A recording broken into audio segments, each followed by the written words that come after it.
The massive Roman quinquereme surged toward the seawalls of Syracuse, its oars beating the water in a rhythmic, menacing thud.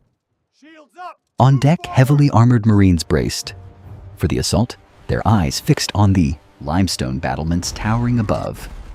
Suddenly, a shadow fell across the ship. From the high walls, a monstrous iron beam swung down, ending in a jagged grappling hook known as the Iron Hand. It crashed through the deck with the terrifying scream of splintering wood, biting deep into the ship's keel. Then the impossible happened. Chains pulled taut, groaning under immense tension, and the entire vessel, 60 tons of oak, bronze, and armed men, was lifted bodily out of the water. Soldiers tumbled helplessly into the churning sea as the ship hung, suspended in the air. A moment later, the machine released its grip and the galley smashed back down, capsizing in a deafening explosion of white foam and salt water. This was not supposed to happen. The Roman Republic possessed the most disciplined military machine in the known world. They had conquered the Italian peninsula and were grinding down the mighty commercial empire of Carthage. But here at the walls of Syracuse, the Roman legions did not face another army. They faced a single 74-year-old man armed with nothing but geometry. For 2 long years, the greatest power on Earth was held at bay not by swords, but by mathematics. Welcome back to World Chronicles. Today, we witness the ultimate clash between the brute force of Rome and the terrifying genius of Archimedes. But to understand how a mathematician stopped an empire, we must first look at the political betrayal that forced Rome to draw its sword in the first place. For 50 years, the island of Sicily had been the calm eye of a hurricane, while Rome and Carthage tore each other apart for dominance over the Mediterranean. King Hiero II of Syracuse maintained a steady, profitable peace. He was a loyal friend to the Roman Republic, sending grain and gold when the legions were starving. But in 215 BCE, the old king died, and with him died the stability of the entire region. The crown passed to his grandson, Hieronymus, a boy of only 15 who possessed neither the wisdom of his grandfather nor the survival instincts of a ruler. He was vain, impressionable, and tragically eager for glory. This was the moment Carthage had been waiting for.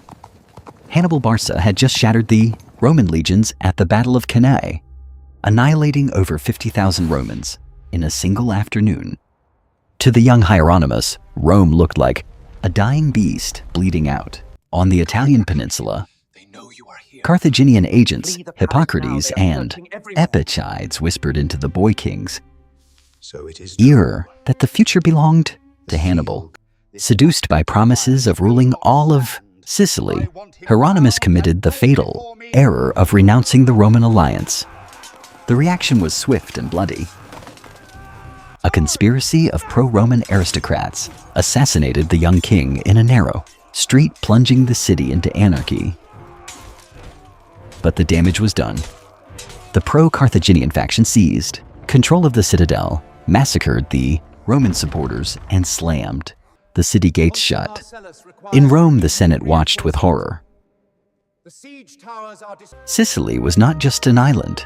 It was the stepping stone to Italy and the breadbasket of the Republic. If Syracuse fell to Carthage, Rome would starve. The Senate had no choice. They dispatched Marcus Claudius Marcellus, a 5-time consul known as the Sword of Rome, to crush the rebellion. Marcellus arrived with a grim determination, expecting a standard siege against a chaotic city government. He looked at the white limestone walls of Syracuse and calculated he could storm them in a matter of days. He had no idea that he was walking into a trap that had been preparing for him for decades, designed by a mind far sharper than any sword. Marcus Claudius Marcellus was not a man given to hesitation. Known to the Senate and the mob alike as the Sword of Rome, He was a 5-time consul who had once killed a Gallic king in single combat and stripped the armor from his corpse as an offering to the gods. Now, in 213 BCE, he brought that ferocity to the gates of Syracuse. He did not come to negotiate. He came to punish. Behind him marched the full weight of the Republic's anger, 4 legions, numbering nearly 20,000 heavy infantry, and a massive fleet of 60 quinqueremes that darkened the Ionian Sea, the rhythmic thunder of hobnailed boots. On the coastal road in the sunlight, glinting off thousands of polished bronze helmets were designed to break the enemy's spirit before the first javelin was thrown. To Marcellus, Syracuse was just another rebellious city, another wall to be breached, another population to be sold into slavery for defying the eagle. But Syracuse was no ordinary city. It was the greatest fortress in the Greek world, protected by 27 kilometers of limestone walls that hugged the cliffs and defied approach. The terrifying Euryalus fortress guarded the landward side, while the seaward walls rose sheer from the waves, slippery and imposing. Yet, the true danger lay not in the stone, but in the mind of 170. 4-year-old man. Archimedes was not a soldier. He was an astronomer, a physicist, and a mathematician who viewed war as a series of geometry problems to be solved. While Marcellus drilled his centurions in formation and discipline, Archimedes had spent decades turning the entire city into a single integrated weapon. He had designed engines of war that the Romans had never seen, hiding them behind the battlements like coiled vipers. Marcellus, confident in the brute strength of his legions and the terrifying height of his siege towers, looked up at the silent walls and saw only a decaying Greek city waiting to fall. He reportedly boasted to his staff that he would be dining in the citadel within 5 days. He ordered a simultaneous assault by land and sea, believing the sheer scale of the attack would overwhelm the defenders. He was about to lose that bet in less than 5 minutes. The Roman plan was simple, brutal, and seemingly flawless, a pincer movement designed to crush the city between the legions and the sea. On the landward side, the propraetor, Appius Claudius Pulcher, prepared to throw the full weight of the army against the hexapolon, the massive gate complex that guarded the northern approach. But the true terror was reserved for the harbor. Marcellus had prepared a weapon designed to make the high sea walls obsolete, the sambuca. Imagine a siege tower, not rolling on earth but floating on the Mediterranean. The Romans lashed huge quinqueremes together in pairs, creating stable, rocking-resistant platforms. Upon these decks, they erected massive ladders and bridges, shielded by wicker screens to block arrows and stones. Complex pulley systems allowed the crews to raise these bridges right up to the level of the battlements. The plan was terrifyingly efficient. Once the ships rode close enough to the sea wall, the bridge would drop and a torrent of heavy infantry would pour directly onto the defenders, bypassing the lethal climb entirely. It was a marvel of Roman engineering, a floating fortress meant to deliver death at eye level. Marcellus watched the operation unfold from his command ship with grim satisfaction. The sea was calm, and the morning mist was lifting to reveal the white stone of Syracuse turning pink in the dawn light. The fleet advanced in perfect order, the oars churning the water into white foam. The sambuci loomed like wooden giants over the decks, their bridges raised and ready to bite into the city. From Syracuse, there was no sound. No war horns, no shouting, no panicked movement of troops on the ramparts. To the confident Roman Marines, it seemed, the mere sight of their armada had paralyzed the Greeks with fear. The legionaries tightened their grips on their gladi, ready to slaughter the terrified defenders. But they were wrong. The silence was not the silence of fear. It was the silence of calculation. Behind the battlements, Archimedes and his engineers were simply waiting for the Romans to enter the kill zone, watching the range markers and tightening the torsion springs on machines the world had never seen. The silence of the morning was shattered, not by a war cry, but by the terrifying thrum of massive torsion springs, releasing tons of potential energy. Archimedes had not simply built catapults. He had calibrated a symphony of destruction. As the Roman fleet crossed the pre-measured distance markers in the harbor, the sky turned dark. Rocks weighing nearly 500 pounds, hurled with mathematical precision, traced high, deadly parabolas through the air. These were not random shots. They crashed down upon the Sambucae with the force of a collapsing building, pulverizing the wooden towers and smashing the double-linked quincarames into splintered wrecks. The screams of crushed marines were drowned out by the relentless rhythmic pounding of stone against timber, a terrifying proof that geometry could kill. Desperate to escape the bombardment, the Roman captains ordered their rowers to sprint toward the walls, believing that if they could get close enough under the arc of the great catapults, they would be safe. It was a fatal miscalculation. Archimedes had honeycombed the entire height of the walls with rows of small loopholes, invisible from the sea. As the Romans closed in, the heavy artillery fell silent, only to be replaced by the distinctive snap hiss of the Scorpions' small, rapid-fire ballistae. Steel-tipped bolts poured through the loopholes like a horizontal rain, pinning officers to their decks and blinding the rowers through the oar ports. The legions trained to fight men found themselves fighting a wall that seemed to breathe death. Then the final terror emerged.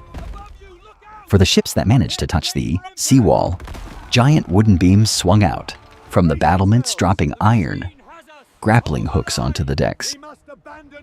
These iron hands caught the rigging or the gunwales, and then, with the groan of heavy counterweights, lifted the 60-ton war galleys entirely out of the water.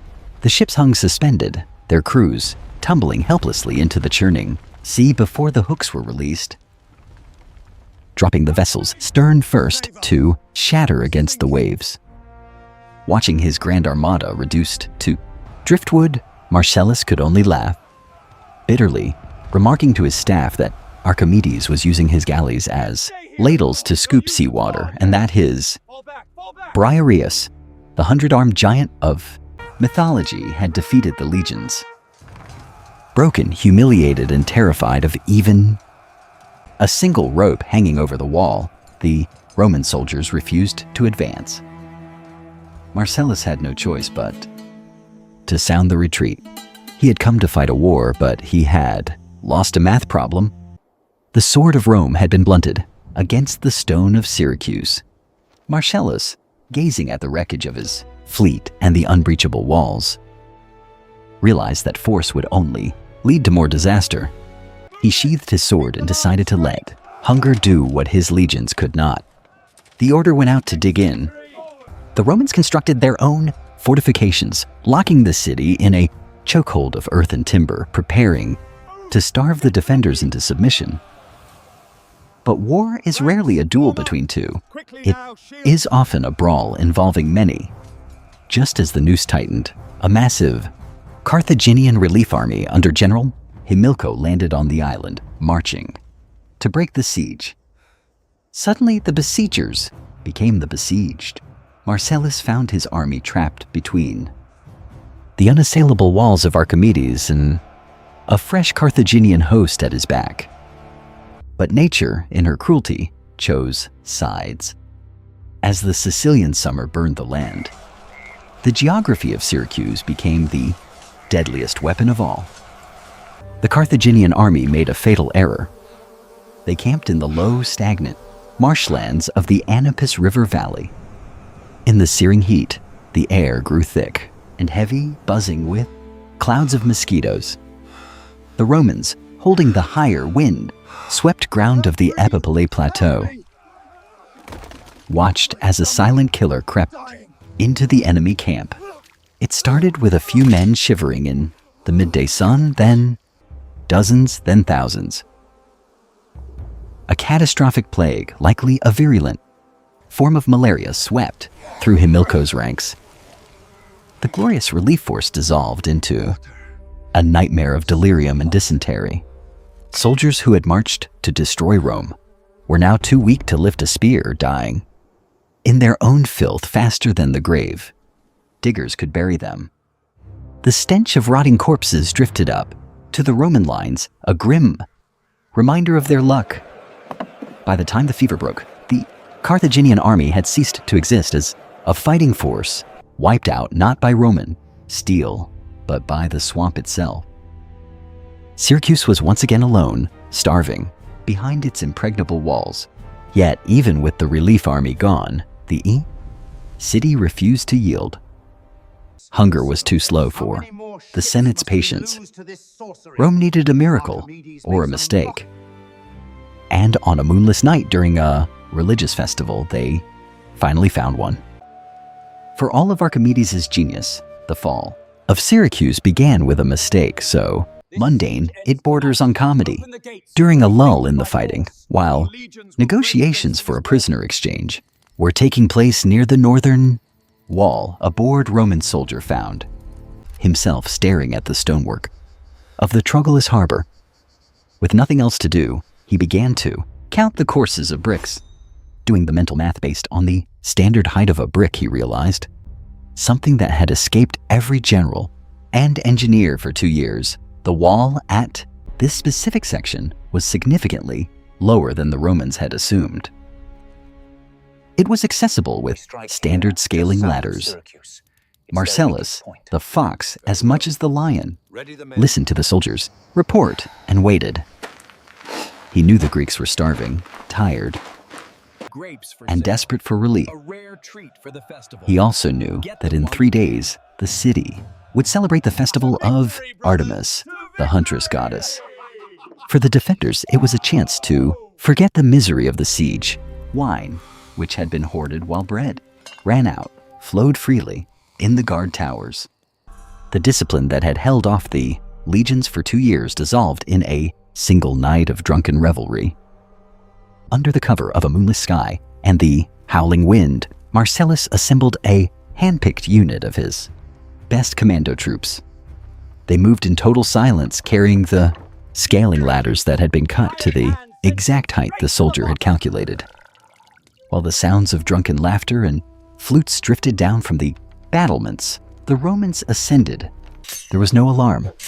The sentries deep in their cups were silenced with knives before they could even draw a breath. One by one, the towers were taken. The massive hexapolon gate, the throat of the city, was seized from the inside. As the first gray light of dawn touched the harbor, the great gates groaned open, and the Roman army poured into the outer city like a breaking dam. The impregnable fortress had fallen not to a grand machine, but to a measuring error and a cup of wine. The outer districts of Syracuse were now in Roman hands, a chaotic sprawl of looting and panic.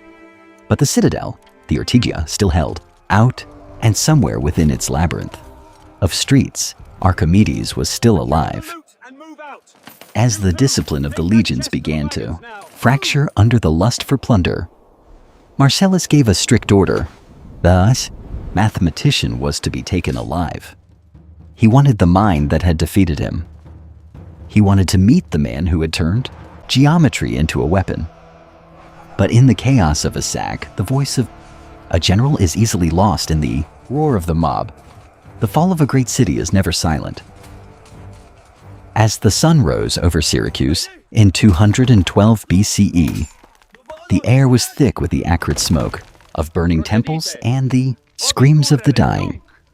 The Roman legions denied the plunder of a wealthy city for 2 long years, unleashed their frustration in a frenzy. of looting and violence. Doors were smashed in, treasuries were emptied, and citizens were dragged into chains. Amidst this apocalypse of fire and blood, the fate of the greatest mind in antiquity was sealed. In a quiet garden, far removed from the slaughter in the streets, an old man sat, bent over a patch of smooth sand. It was Archimedes. Oblivious to the crash of falling timber and the shouts of soldiers, he was engrossed in a complex geometric problem, tracing circles and lines in the dust with a stick. He was not hiding, he was thinking. To him, the collapse of his city was a tragedy, but the solution to his theorem was a necessity. The world of men was chaotic and fleeting. The world of mathematics was eternal. A Roman soldier, flushed with the adrenaline of battle and looking for loot, burst into the garden. He saw only a frail old man in simple clothes ignoring him. The soldier barked an order for Archimedes to follow him to Marcellus. The mathematician didn't even look up. He simply gestured for the intruder to move aside, for the soldier's shadow was falling across his work. Noli turbare circulos. Meos, he muttered. Do not disturb my circles. It was the last thing he ever said. Enraged by the defiance of what he thought was just another stubborn Greek, the soldier drew his gladius and struck. The blade that had conquered the world cut down the mind that had understood it. Archimedes fell, his blood soaking into the sand and erasing the diagram he had died to protect. When Marcellus heard the news, he did not celebrate. He was devastated. He ordered an honorable burial for the enemy who had cost him so many lives, placing a sphere and a cylinder on his tomb, the very shapes Archimedes had asked for. Syracuse was gone, but the treasures Marcellus brought back to Rome would change the Republic forever in ways the Senate never expected. Syracuse was not just defeated, it was devoured. The ships that had once been smashed by Archimedes' machines now returned to Rome, groaning under the weight of a different kind of burden, the accumulated wealth of centuries of Greek culture. Marcellus did not just bring back gold and slaves. He brought back statues, paintings, and the intricate machinery of the Hellenistic world. For the first time, the austere, iron-willed Romans looked upon the beauty of Greek art and felt a hunger they had never known. This was the true conquest. As the poet Horace would later write, "Et Graecia capta ferum victorum cepit." Captive Greece took captive her rude conqueror. The influx of Syracusan art and philosophy sparked a cultural revolution in Rome, softening its rough edges and planting the seeds of the Greco-Roman civilization that would define the future. But amidst the glitter of stolen gods, one legacy remained quiet, hidden in the brush outside the city gates. Centuries later, the Roman orator Cicero would hunt through the overgrown graveyards of Syracuse, pushing aside brambles to find a forgotten tomb marked with a sphere and a cylinder. It was the resting place of Archimedes, the man who had held the world at bay with a stick in the sand. His machines had rotted, his city had fallen, but the geometry he died for had outlasted the empire that killed him. Rome had won the battle for the earth, but Archimedes had won the war for the mind. If you want to see how the Roman war machine turned its hunger toward the total annihilation of its greatest rival Carthage and the tragic end of Hannibal Barca, make sure you are subscribed. Join us next time on World Chronicles as we walk the fields of Zama